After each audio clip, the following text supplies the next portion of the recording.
Bismillahirrahmanirrahim. Assalamualaikum warahmatullahi wabarakatuh.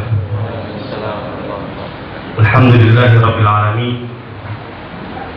Wassalatu wassalamu ala sayyidil mursalin qaidil gharril muhajjalin nabiyyina wa habibina Muhammadin wa ala alihi wa sahbihi ajma'in. Wa man istana bi sunnatihi wa tabi'a hudahu ila yaumiddin. Amma ba'd. Jamaah salat zuhur yang berbahagia, alhamdulillah pada siang hari ini kita mendapat anugerah yang sangat besar Allah Subhanahu wa taala dengan keberadaan kita di masjid ini menjalankan salat zuhur berjamaah, dan kemudian kita melaksanakan kajian zuhur atau ba'da zuhur yang insyaallah pada siang hari ini kita akan membahas satu tema tentang apa arti sahabat Nabi Sallallahu Alaihi Wasallam bagi kita sebagai muslim. Judul ini tampak sederhana, arti sahabat Nabi, tetapi dalam prakteknya dan bahkan dalam lintas sejarahnya ini menjadi persoalan besar. Saya akan memulai dengan satu tulisan yang merupakan memoir dari seorang mantan mufti Rusia, Syekh Musa Jarullah, yang lebih kurang sebelum terjadinya revolusi komunis di Rusia yang kemudian menjadi Uni Soviet, beliau adalah orang yang paling dihormati, yang paling menonjol, dan posisinya sebagai mufti di Rusia tentu menjadi sorot dunia Islam pada waktu itu. Dan dengan kondisi yang kemudian tidak memungkinkan untuk bertahan di Rusia, beliau akhirnya keluar dari Rusia setelah revolusi Soviet, mengembara ke dunia Islam, mengantarkan beliau ke berbagai negara Islam, dari Rusia yang kemudian berakhir di Mesir dan wafat Mesir. Pengalaman perjalanan ini beliau tulis, dan di antara sekian banyak yang beliau tulis itu, yang menarik adalah pengalaman beliau ketika berkeliling di sekitar Iran dan Irak, yang merupakan dua kawasan mayoritas Syiah waktu itu sampai sekarang.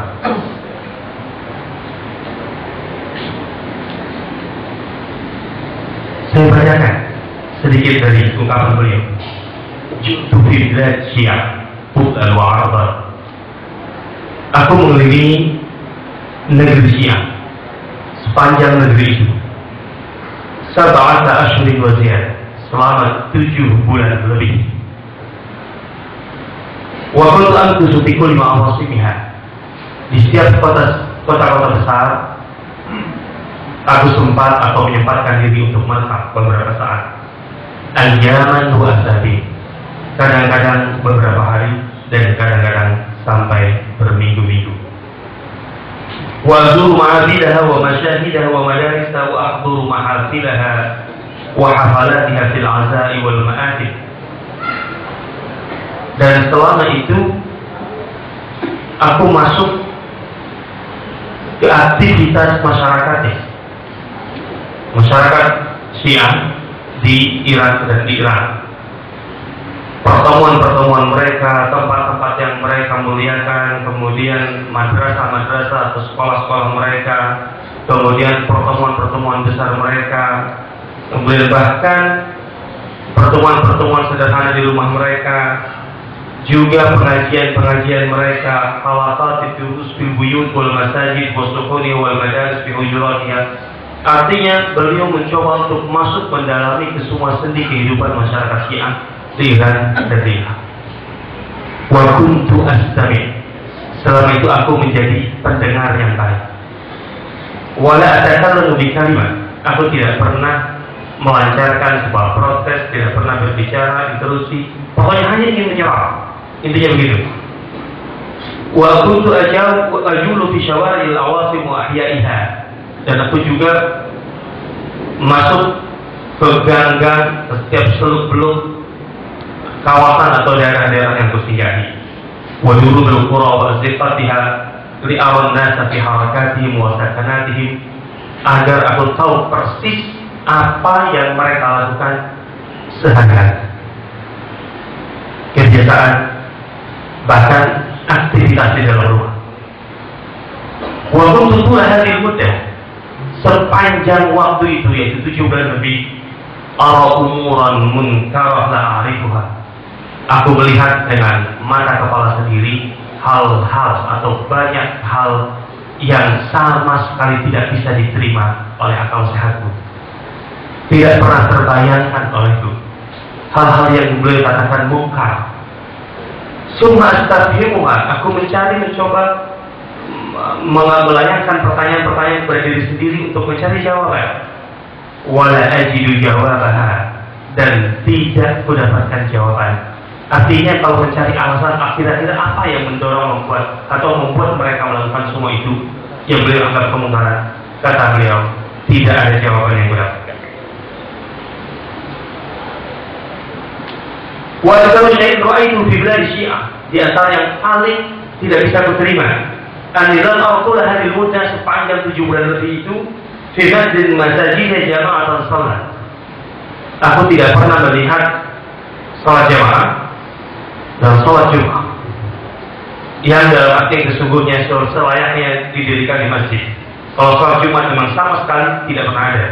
Dalam keyakinan Syiah, salat Jumat itu hanya dilakukan ketika imam mereka yang sekarang masih berada di dalam liang itu akan muncul di akhir zaman. Walau adalah kacau dari jauh sampai detik ini ketika aku menulis, aku masih bingung. Kaifa amkana an ara madhaban aw ijtihad fardin aw ra'y faqih yarsikhu mutamakkinan fi qulubi ummatin hatta tajma' ala tark nusus al-kitab tarkan kana tajdani wal haram. Aku masih bingung bagaimana mungkin satu ajaran, satu paham yang begitu mendalam mengakar dalam sebuah masyarakat besar, jumlahnya jutaan, yang sepakat meninggalkan hal-hal yang secara jelas ditetapkan dalam nas Al-Quran ataupun Sunnah, mereka tinggalkan dengan konsensus tentunya, seakan-akan mereka meninggalkan sesuatu yang jelas-jelas haram. Ini pandangan atau kesan Syekh Musa Jarrah berdasarkan memori. Walaupun tu di Karbala al-Muqaddasah, aku ke Karbala, wa Najaf al-Ashraf, jauh Najaf, 2 kota yang paling disucikan orang Syiah. Wa aqamtu bi Najaf ayyam al-Muharram, selama bulan Muharram aku pun juga berada di Najaf, dan seterusnya. Di situ banyak yang beliau ungkapkan tentang bagaimana mereka melakukan kegiatan atau aktivitas selama bulan Muharram yang bukan sangat disucikan, terutama dalam peringatan Asyura. Dan yang paling tidak bisa diterima dari semua rangkaian acara itu, wa awwal syai'in sami'tuhu wa akrahu syai'in ankartu fi bilad Syiah huwa, masalah paling pokok yang paling tidak bisa kuterima, yang paling tidak mungkin bisa terbayang sebelumnya di negeri Syiah, sepanjang negeri Syiah itu secara keseluruhan, adalah la'nus Siddiq wal Faruq wa ummahatul mu'minin Sayyidah Aisyah wa Sayyidah Hafsah wa la'nul asr al-awwal kafatan fi kulli khutbah wa fi kulli haflah wa majlis wa fil bad'i wa nihayah wa fi dibaj fi dayabij al-kutub wa rasail wa fi adiyat ziyarat. Yang paling tidak bisa diterima dari semua rangkaian acara itu di seluruh negeri Syiah adalah mereka selalu mengutuk Abu Bakar As-Siddiq, Umar bin Khattab, Sayyidah Aisyah, Hafsah, dan bisa dikatakan hampir seluruh generasi awal para sahabat Nabi Sallallahu Alaihi Wasallam.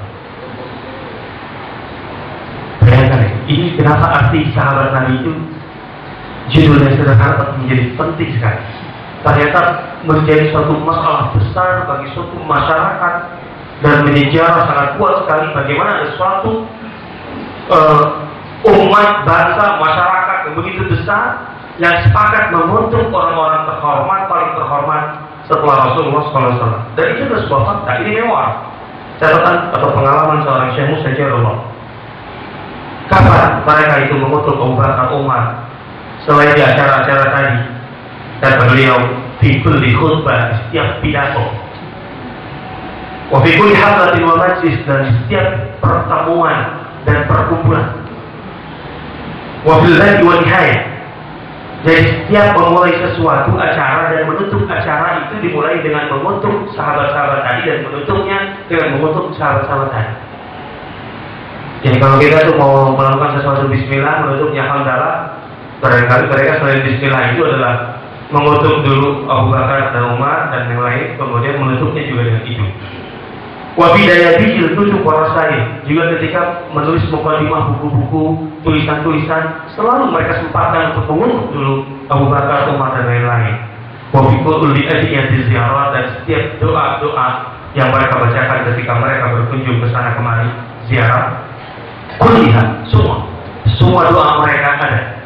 Dan itu tuh yang membuat beliau ini sangat heran, bagaimana mungkin bisa ada sebuah ajaran yang diantara amal ibadahnya itu adalah mengutuk orang-orang yang sangat dihormati dalam Islam.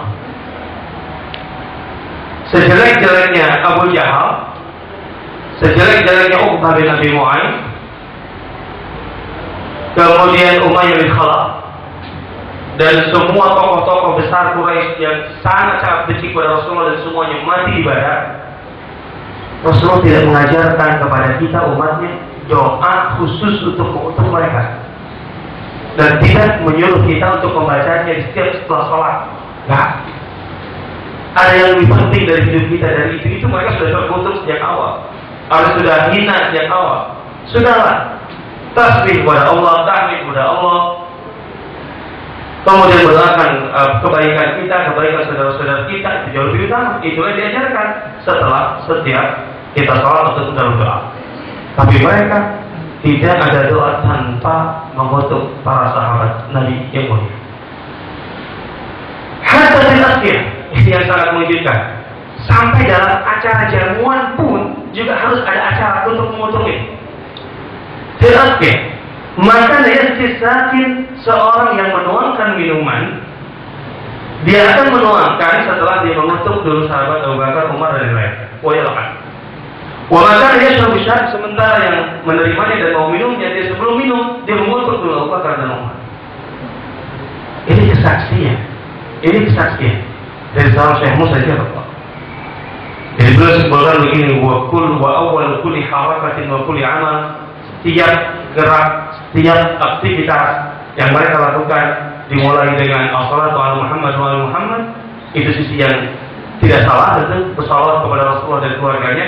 Tapi kemudian ada tambahan, walan ala Siddiq wal Faruq Utsman dan lain-lain, dan mengutuk Abu Bakar, Umar, Utsman dan lain-lain.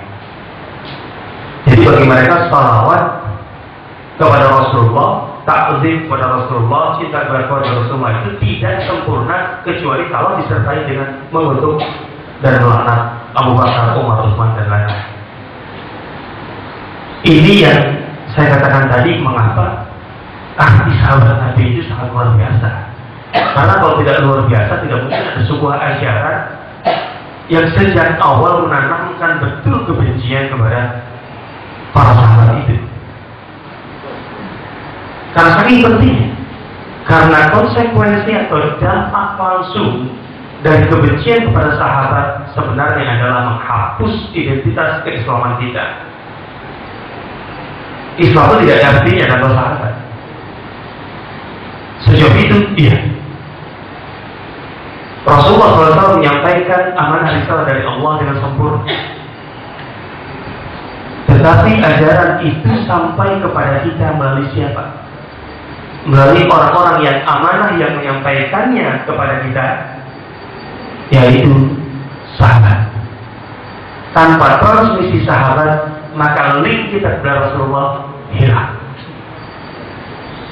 Kalau kita sudah memposisikan sahabat-sahabat mulia Abu Bakar, Umar, Utsman dan lain-lain itu terkutuk, berarti Al-Quran yang di tangan kita adalah Al-Quran yang disampaikan oleh atau melalui orang-orang yang tidak amanah, yang pantas dikutuk, berarti kita pun meragukan kemurnian dan keaslian Al-Quran. Karena bagi Syiah, para sahabat itu bukan segala ketika dikutuk, kenapa dikutuk? Karena bagi mereka, para sahabat tersebut adalah, di sini disebutkan oleh Musa Jarom, Ghosbahu, mereka adalah perampas hak menurut mereka tentu. Ali bin Abi Thalib sebagai pemimpin pengganti setelah Rasulullah, kemudian mengkhianati wasiat dari Allah. Jadi mereka ini perampas, pengkhianat, otomatis berdusta, bahkan murtad. Jadi kalau begitu Al-Quran itu yang kita terima melalui transmisinya melalui orang-orang kafir. Kalau begitu kita meragukan Al-Quran sejak awal. Inilah yang dipahami oleh ulama-ulama besar kita, Imam Ahmad, Abu Zur, Ar-Razi dan lain-lain, ketika mereka mengatakan hati-hati dengan orang yang sejak awal intaqasa ahadan min as-sahabah. Sejak awal dia punya prinsip atau punya kebiasaan mencaci maki sahabat. Karena itu pintu sangat luar biasa. Sebenarnya mereka itu bukan fokus mereka bukan sahabat itu. Mereka ingin lebih dari itu, tapi mereka tidak bisa. Mereka ingin mengatakan Islam ini tidak benar, bahwa ajaran wahyu dari Allah itu juga tidak murni, bahwa Rasulullah SAW ajarannya juga sudah tidak benar. Tetapi itu tidak mungkin mereka katakan secara langsung, terutama ketika berkembangnya keyakinan dan doktrin ini di tengah kekuatan Islam yang sangat-sangat kuat. Semua kekuatan dunia runtuh di tangan Abu Bakar As-Siddiq, Umar bin Khattab, Utsman bin Affan, Ali bin Abi Thalib dan sebagainya tidak pernah bangun. Persia, Romawi dan sebagainya. Mereka tidak mungkin melawan. Mereka dalam posisi yang sangat lemah. Karena itu mereka menurut pemikiran dan doktrin ini mereka masuk dari sisi sahabat Rasulullah SAW. Tapi itu artinya tadi konsekuensinya bahwa ketika para sahabat itu kemudian dicaci maki, dihina, direndahkan, terjutanya, dianggap orang-orang yang berkhianat dan dusta, kemudian perampas dan bahkan kemudian murtad, maka artinya semua aspek yang terkait dengan keislaman kita itu diragukan.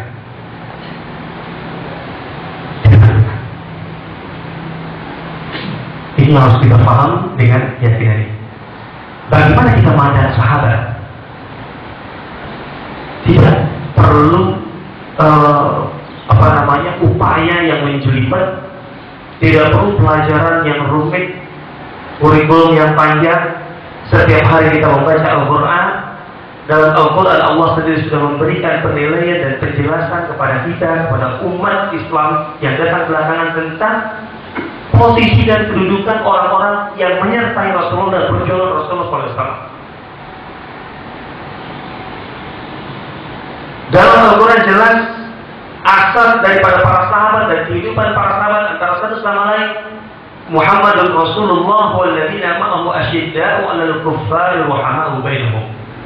Muhammad itu adalah utusan Allah dan orang-orang yang bersamanya yaitu para sahabat. Asyidda'u 'alal kuffar, sangat keras, tegas, tanpa pandang bulu kepada orang-orang kafir. Ruhama'u bainahum, antara sesama mereka saling mengasihi. Ini berarti adalah asas penilaian dasar yang mendasari hubungan antara para sahabat itu. Tidak menutup adanya cekcok, adanya perdebatan, barangkali adanya pertengkaran, adanya perselisihan antara satu sama lain dalam kasus-kasus tertentu di masa-masa tertentu. Mereka manusia biasa. Tetapi itu bukan menjadi asas hubungan antara satu sama lain. Asas hubungan satu sama lain adalah ruhama'u bainahum. Allah yang menjelaskannya dalam Al-Quran. Tapi Syiah enggak. Kalau Syiah mengatakan asas hubungan antara para sahabat bahkan dengan Nabi, bukan antara setelah mereka, itu adalah membenci, berusaha untuk menyingkirkan, melakukan muslihat di budaya, bahkan dalam sebuah buku judulnya Hal Uqtilan Nabi Sallallahu Alaihi Wasallam. Jadi itu seorang tokoh Syiah, Dr. Najah At-Tai, yang menulis buku Apakah Nabi itu dibunuh? Bentuknya pertanyaan judulnya. Tapi di dalamnya dia mengiyakan bahwa Rasulullah itu wafatnya dibunuh. Siapa yang membunuh? Dalam ungkapan dia katakan setelah 1400 tahun misteri yang menjelimuti kematian Rasulullah SAW harus disingkap. Sekaligus untuk mengungkap hakikat dan hubungan antara orang-orang yang ada di sekitarnya, maksudnya para sahabat dengan beliau.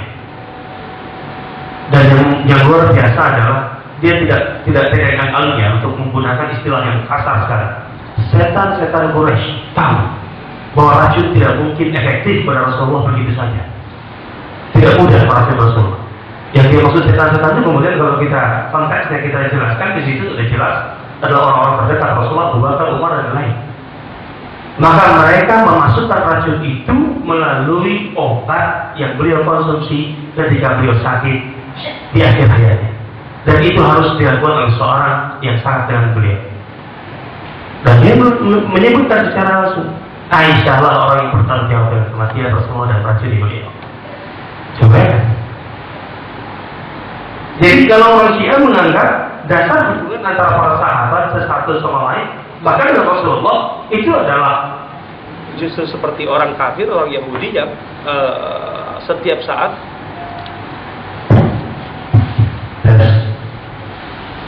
seperti Yahudi yang setiap saat ada kemungkinan, kesempatan untuk menjatuhkan Islam maupun Rasulullah. Seakan-akan gitu. Padahal Al-Quran yang jelas-jelas dari Allah Subhanahu wa taala mengatakan ruhama bainahum tarahum rak'an sujada. Engkau lihat mereka itu ruku dan sujud luar biasa. Simahum fi wujuhihim min athari sujud, tanda-tanda mereka terlihat di jidat mereka ada bekas sujud, bekas kepatuhan dan ketaatan mereka kepada Allah dan seterusnya dan seterusnya. Ini Allah SWT yang menjelaskan bahwa sahabat itu seperti itu. Dan itu bukan satu-satunya ayat yang menyebutkan atau menggambarkan, menjelaskan penilaian Allah pada para sahabat Nabi. Banyak sekali.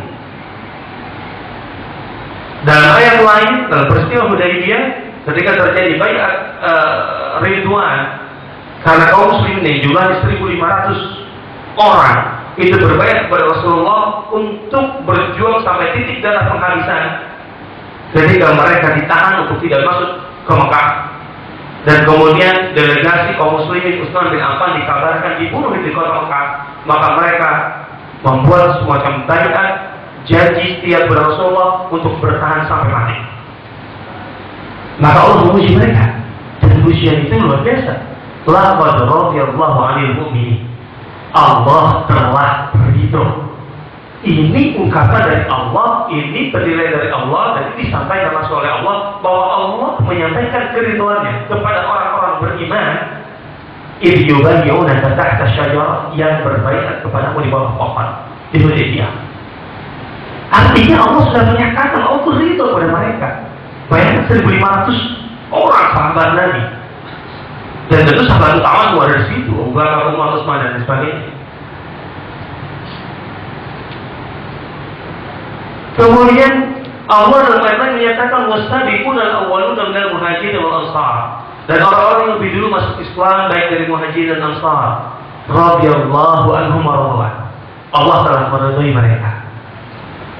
Kalau Allah sudah meridhai mereka, apa mungkin orang kemudian menjadi tertusuk dan terlaknat? Luar biasa. Ada manusia yang memandang, menilai para sahabat Nabi itu terkutuk dan terlaknat, padahal Allah menilai mereka itu diridhai. Banyak untuk mendapat keridhaan Allah, dan untuk mendapat keridhaan Allah itu tidak mudah, itu derajat yang luar biasa.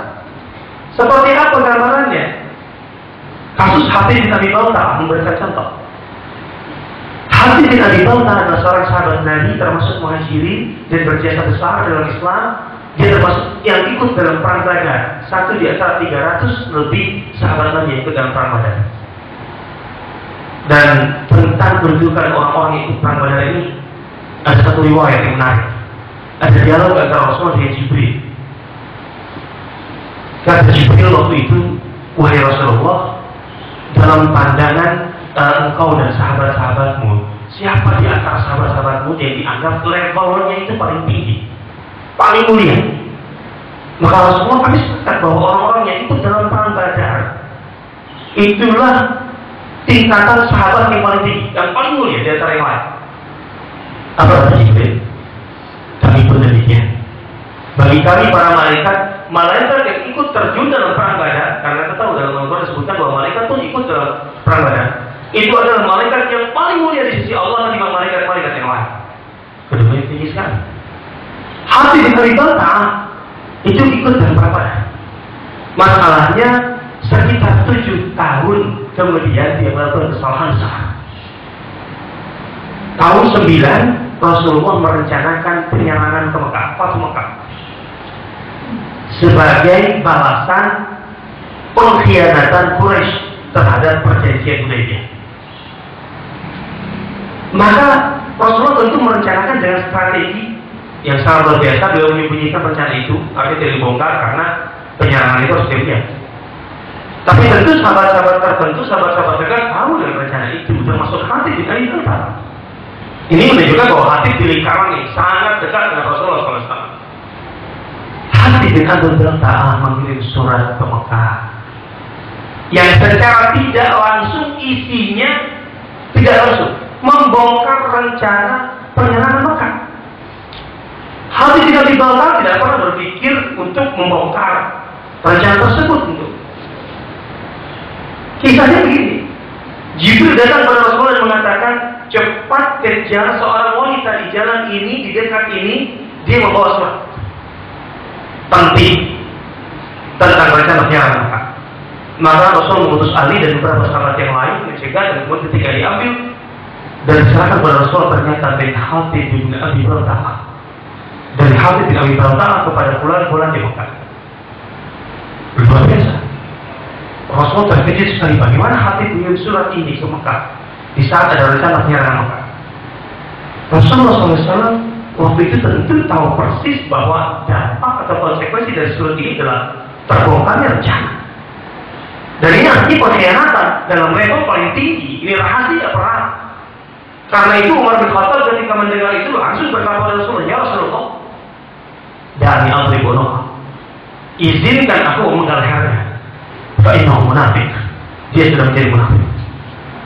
Tentu ini penilaian yang sangat jelas sekali berdasarkan fakta di dalam. Tapi Rasulullah mengatakan, tunggu dulu, maha daya Hatib. Apa gerakan yang mendorongmu melakukan ini, wahai Hatib? Maka Hatib ceritakan, ya Rasulullah, di Mekah aku masih punya sanak keluarga yang kemudian besar sudah masuk Islam, tapi karena posisinya mustad'af, lemah, tidak bisa keluar dari Mekah dan hijrah. Aku masih punya keluarga dan keluargaku di Mekah tidak punya pelindung. Maka aku hanya berpikir saat menulis surat ini, aku minta beberapa orang di Mekah untuk memberikan perlindungan kepada keluargaku itu atau sisa keluargaku itu, agar mereka kemudian bisa bersama-sama dengan kita, ya Rasulullah. Hanya itu. Tetapi secara tidak langsung membongkar rencana penyerangan.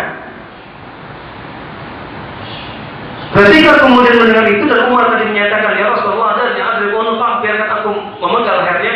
Rasulullah mengatakan atau menahan Umar, tunggu dulu. Kenapa? Hatib bukan orang sembarangan, wahai Umar. Ya, la'alla Allah ittala ala ahli Badr, barangkali Allah punya keputusan tersendiri kepada orang-orang yang ikut perang Badar. Maka Rasulullah menunggu, kemudian Allah menurunkan keputusannya. Dan disampaikan melalui hadis qudsi. Kemudian Rasulullah menyatakan di majelis itu pula, di depan Umar dan di depan Hatib dan di depan para sahabat yang lain, Umar, sahabat-sahabatku, Allah telah membuat keputusan terhadap orang yang melakukan kesalahan besar seperti Hatib dan dia termasuk ikut perang Badar. Allah mengatakan kepada semua orang yang ikut perang Badar, hai orang-orang yang ikut perang Badar, i'malu ma syi'tum faqad ghafartu lakum.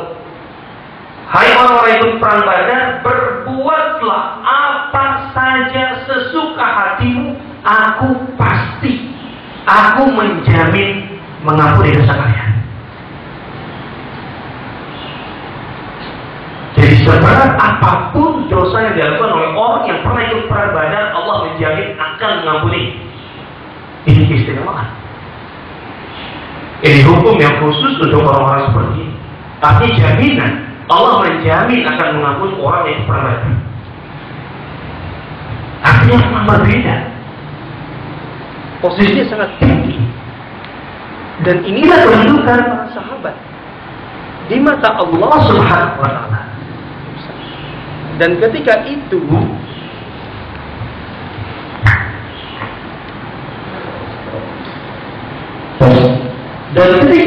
merupakan kedudukan para sahabat Nabi di mata Allah, apakah mungkin kita membenarkan ada kemudian orang dengan alasan apapun memandang para sahabat itu hina dan melarangnya? Bagaimana mungkin ini menjadi sebuah ajaran? Kecuali kalau memang ajaran ini datang dari luar Islam. Inilah kita Syiah. Dan di sini kita harus memahami para sahabat Nabi. Kalau Habib bin Abi Balta'a saja diakui oleh Allah dengan cara begini, Iqmalu masyitu faqad ghafartu lakum. Lakukan apa saja, dosa apapun yang kalian perbuat, aku jamin pasti akan kuampuni. Abu Bakar, Umar, Utsman dan lain-lain tentu juga ikut perang Badar. Mereka kemudian ikut perang Uhud dan ikut semua peristiwa bersama Rasulullah SAW. Dan jelas kedudukan Abu Bakar, Umar, Utsman, Ali dan lain-lain itu masih jauh lebih tinggi ketimbang Habib bin Abi Balta'a. Lebih tinggi. Ada beberapa ayat yang turun menyangkut langsung Abu Bakar. Ada beberapa ayat yang langsung turun menyangkut Umar. Dan isinya adalah pujian terhadap mereka. Luar biasa. Bagaimana mungkin orang-orang yang dipuji oleh Allah, dinilai sangat luar biasa oleh Allah, kemudian dikutuk dan dilaknat oleh manusia? Ini sekali lagi yang sebenarnya memberikan paham kepada kita, pandangan kepada kita bahwa betapa penting arti sahabat Nabi dalam keyakinan Muslim. Maka para ulama memberikan warning itu. Para sahabat itu hubbuhum iman, wubughdhuhum nifaq. Mencintai sahabat Nabi itu bagian dari iman, dan membenci sahabat Nabi itu bagian dari kemunafikan. Karena konsekuensinya tadi sangat jelas. Dan bagaimana tidak? Karena memang Allah yang memberikan penjelasan kepada kita ketika Allah mengatakan radhiyallahu anhum wa radu an, bahwa Allah meridhai mereka. Terus apa yang membenarkan kita untuk merendahkan para sahabat dan derajatnya ini? Mereka adalah orang-orang yang ketika masih hidup, Allah sudah membangunkan rumah dan jatah mereka di surga. Bukankah ketika Rasulullah SAW mengatakan kepada para sahabat yang di Madinah, masih awal-awal di Madinah, saat itu Madinah kekurangan sumber mata air bersih, sehingga kaum muslimin membutuhkan air bersih, dan waktu itu yang tersedia yang melimpah adalah bi'r rumah yang ada di Madinah. Maka Rasulullah mengatakan waktu itu, siapa yang bisa membeli setengah dari air bi'r rumah untuk kepentingan kaum muslimin, falahu ilqun bil jannah, atau falahu ainun bil jannah, maka dia punya mata air atau akan mendapatkan mata air di surga. Maka Rasulullah datang, ya Rasulullah, boleh setengah. Seiring dengan pertumbuhan kaum muslimin di Madinah, air itu tidak cukup, sehingga dibutuhkan dana untuk membeli sepenuhnya mata air bi'r rumah ini. Maka Rasulullah mengumumkan lagi, siapa yang bisa membeli dan kemudian diwakafkan tentunya pada kaum muslimin, maka dia akan mendapatkan mata air di surga. Maka Rasulullah bertanya, ya Rasulullah, apakah benar kalau aku, maksudnya, apakah aku, kalau aku yang membelinya, aku akan mendapatkan mata air di surga? Karena ini mencari yang minta, pasti. Kata Rasulullah, tentu. Kata Utsman, aku beli lagi ya Rasulullah, setengah, full, sepenuhnya. Berapa uang dikeluarkan Utsman waktu itu? Satu riwayat menyatakan 30.000 dirham, sekitar 3.000 dinar, sekitar 7,5 miliar dikeluarkan oleh Utsman bin Affan untuk membeli sumber mata air, supaya semua kaum muslimin di Madinah bisa minum air yang bersih dengan gratis. Dan Utsman dengan begitu mendapatkan mata air di surga. Bagaimana orang yang sudah mendapatkan mata air di surga, punya jatah mata air di surga, kemudian dia dikutuk di dunia? Tidak mungkin. Suatu ketika Rasulullah SAW mengatakan, aku bermimpi malam tadi, apa ini? Aku diajak jalan-jalan ke surga, dan kemudian aku temukan di surga itu sebuah rumah, atau bahasa kita mungkin istana yang sangat megah, rumah yang sangat besar. Aku kagum sekali dengan keindahannya. Aku pikir itu rumahku. Tapi Rasulullah rumahnya tidak seperti itu istilahnya tepatnya. Beliau berkali-kali mimpi masuk surga, diajak masuk surga, dan ingat mimpi seorang Rasul itu bagian dari wahyu, artinya pasti benarnya. Rasul tidak pernah tunjukkan rumahnya. Pernah satu kali dibawa ke Firdaus, ke tempat yang tinggi, kemudian ada awan, di balik awan itulah ada satu istana. Rasulullah minta sebenarnya, tapi kata Jibril jangan sekarang, biar penasaran barangkali. Tapi ini Rasulullah melihat, aku kagum sekali, takjub saya keindahannya. Aku pikir itu aku. Rasulullah bagusnya dan luar biasanya. Dan di pekarangan rumah itu ada seorang wanita yang sedang bersih-bersih, dan aku dekati dan aku tanya, rumah siapa ini? Wanita itu berkata, ini milik seorang hamba Allah. Hamba Allah yang mana? Kata Rasulullah, kata wanita itu, dia milik hamba Allah yang bernama Umar bin Khattab. Rasulullah sampaikan itu di pagi hari ketika berbicara dengan sahabatnya, dan Umar ada. Umar terkejut. Kemudian Rasulullah berkata, Umar, aku terus tertarik sekali di rumahmu itu. Tadinya ingin masuk ke dalamnya, tapi aku segera ingat engkau itu pencemburu. Bagaimana kalau di sana, di dalam rumahnya taruhlah itu sudah ada bidadari Umar, kemudian Rasulullah melihatnya dulu, taruhlah begitu.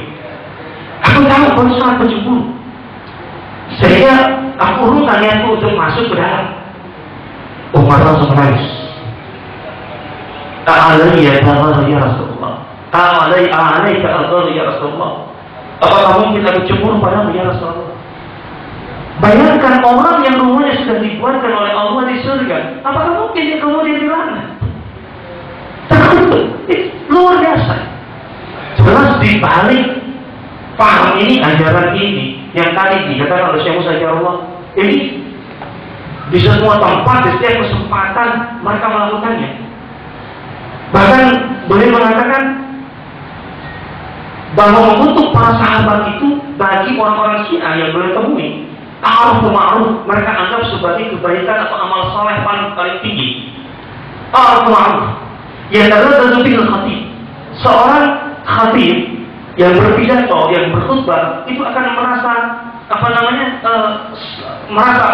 puas kalau seandainya mengutuk para sahabat dalam khutbahnya. Yang profoin dan mustami, dan mustaminya yang mendengarkannya itu menikmati betul laknatan kepada para sahabat itu. Wantan il jamaah, dan semua orang yang hadir di situ itu merasa nyaman sekali dengan itu. Walau di majelis atau irtiah, dan tidak pernah melihat di satu pertemuan, di satu majelis itu ada rasa yang sangat ada kondisi yang sangat nyaman, sangat puas. Ila akal dan khatib kecuali kalau seorang khatib, seorang pembicara, penceramah, orang yang berpidato itu mulai melaknat para sahabat itu. Karena jamaah atas ila iya mulatakam ghairah. Seakan-akan itu konsumsi harian mereka yang lazim dalam setiap ceramah, dalam setiap khutbah. Bayangkan, menikmati betul sajian itu. Ini kan sudah penyakit sebenarnya. Ini menjadi masalah. Nah, tapi itu sekali lagi, ini menunjukkan bahwa sangat penting arti sahabat Nabi bagi kita. Dan para ulama mengatakan hukum iman, hukum nifaq. Mencintai sahabat itu adalah iman, dan membenci mereka adalah nifaq. Para sahabat manusia biasa yang tidak lepas dari kekurangan dan kesalahan. Dan kadang-kadang kesalahannya tinggi, seperti Khalid bin Abi Balta'ah. Tapi kedudukan yang jauh lebih tinggi di mata Allah membuat kesalahan itu tidak berarti ketimbang kebaikannya, sehingga tetap posisi mereka dalam ridha Allah Subhanahu wa taala. Radhiyallahu anhum wa radwan. Demikian para jemaah barangkali keterangan singkat ini bisa memberikan satu penjelasan dan gambaran betapa kita harus memposisikan atau mendudukan posisi sahabat dengan semestinya dan selayaknya sebagaimana posisi yang diberikan oleh Allah Subhanahu kepada mereka. Dan jangan sampai keliru. Walaupun mereka punya kekurangan, tapi kebaikan mereka jauh lebih besar ketimbang kekurangan itu. Bahkan kekurangan mereka sangat menarik. Barangkali suatu ketika kita perlu membahas atau kita perlu tahu sedangkan lagi dalam buku Sirah. Abu Bakar dan Umar itu pernah bertengkar. Tapi dari situ bisa kita ngambil contoh bagaimana mereka bertengkar, bagaimana mereka menyelesaikan pertengkaran, sungguh indah dan menarik. Dan itu sebenarnya satu titik kelebihan yang bisa menjadi hikmah bagi kita. Karena dengan cara begitu kita bisa tahu bagaimana orang-orang baik itu ketika bertengkar menyelesaikannya. Tetapi sekali lagi itu bukan dasar dari hubungan mereka. Mereka ruhama bainahum, saling menyayangi antara satu sama lain. Wallahu ta'ala. Barangkali demikian yang bisa disampaikan. Kita cukupkan sekian. Dan tutup dengan kafaratul majlis. Subhanallah wa bihamdika, asyhadu an la ilaha illa anta, astaghfiruka wa atubu ilaik. Wassalamualaikum warahmatullahi wabarakatuh.